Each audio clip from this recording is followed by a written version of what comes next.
And we're back to discuss Annabelle. If you saw our review, Aaron liked it. I thought it was okay. I didn't think it was great. I'm trying to hold it to a little bit higher of a standard, just because here it is, a sequel of a spin-off, and it should have a reason to exist. It certainly does a better job than Annabelle, the first Annabelle movie, does. Of a spin-off. Well, yeah, okay, sure. For me, I really liked how much we got to know the characters in the movie.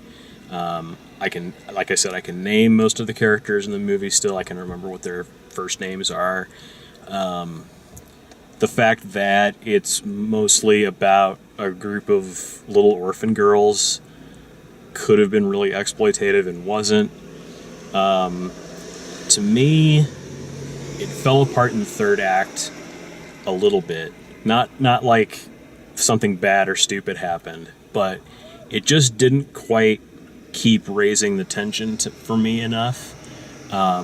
We'd already seen the creature by the third act, and those last couple things that happened, I didn't really care that they killed off the Mullinses. Like, we don't care about them. They didn't make it about them. What happens to Janice is probably the biggest twist or most shocking thing about the end of the movie. But then they really felt the need to just put as much connective tissue as possible to the first Annabelle movie, which I think...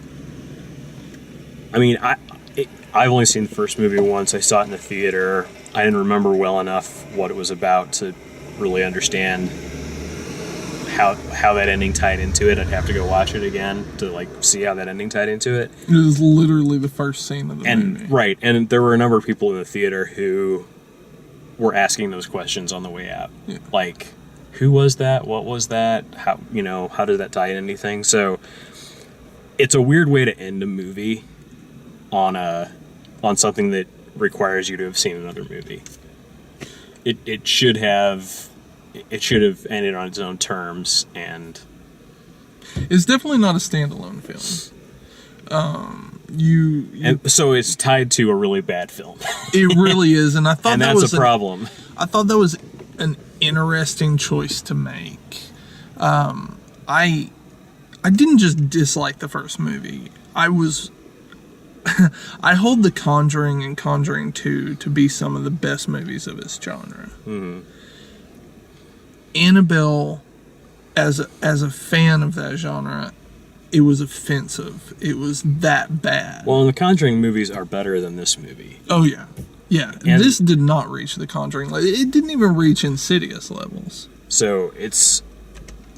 Like I said, there's a higher standard out there for it to hit. Yeah. The fact that it wasn't garbage is surprising and is better than... Correct. It was the incredible. Other Annabelle movie. It was very serviceable, and they could make one of these a year and I'd be happy with it. It's a middle of the road average horror movie. Sure. It's one that I'm not sad that I watched. Right. I enjoyed it. I could see myself watching it again. I really loved the fact that I actually started to care about some of the characters. Mm-hmm. That's something you don't see, and that's something that James Wan does very well. He makes you care about the characters. I wanted them to be okay. Well, you also have child actors, which is another, kiss of death, and they managed to not screw that up either, so... True.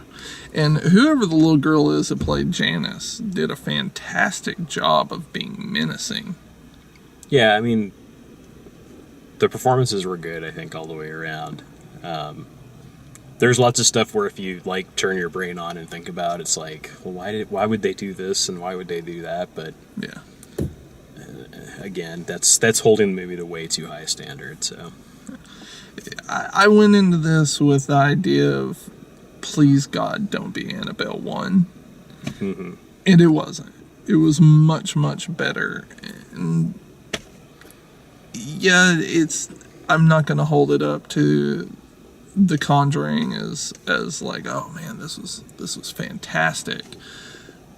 But it was good. It was good. I'd watch it again. I wouldn't, but it was all right. It was okay. It wasn't the other Annabelle movie, and it's a shame that it ended. It ended with reminders of the first Annabelle movie. True. Gosh, that movie was so bad. Like it should just disown it. The one of the main things that this did better than the first Annabelle movie is the first Annabelle movie. It was bright sunshine and happy feelings in California, and even when the demon was attacking, it was sunshine outside. Yeah, I don't know if it was, if it was a different director for this one or what the story was with the production differences.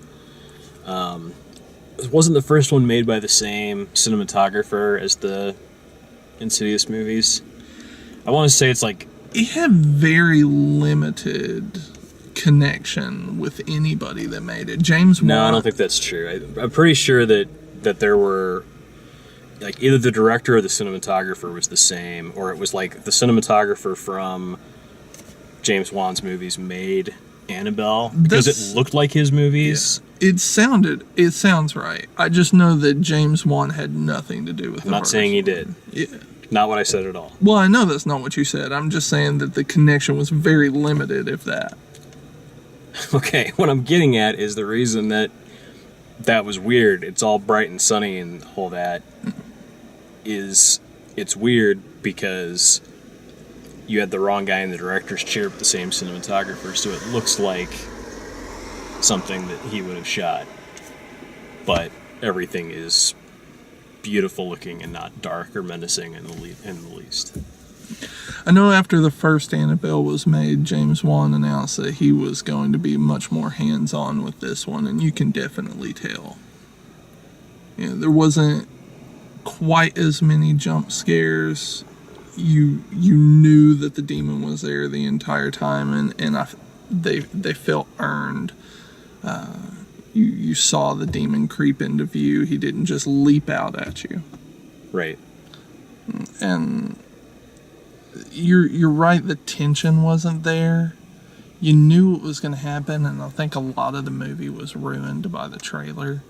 Like, you know that the little girl is going to be possessed because that happens in the trailer. I'm not saying that the tension wasn't there. I was saying that the third act doesn't live up to what the rest of the movie is. The third act needed to be like another ratcheting up level of... Where did it go wrong in the third act for you? It plateaued. By the time the little girl was possessed, it was done showing us new things. That was the end of the new things, and then it was just, the twist, like the thing that should have struck more that didn't was she pretended to be an orphan and got adopted and then waited 12 years for some reason and then killed her family. That should have been the cool twist ending to the movie, but instead it's just the setup for the other Annabelle movie, and so it has no weight at all. It's like either you've seen Annabelle and you know what's going to happen, or you haven't seen Annabelle and you have no clue what's going on, so it doesn't work. True. That's the problem. I can see that. That's the problem. It had a great setup. First two acts were great. Executed well. Good character development. There wasn't a payoff that really went for it. There wasn't something memorable that happened that I'm going to think about a week from now. So, but that's it. Annabelle Creation. If you like what we do, please like the video, subscribe, check out all the written and video reviews at dalemaxfield.com. Thanks for watching.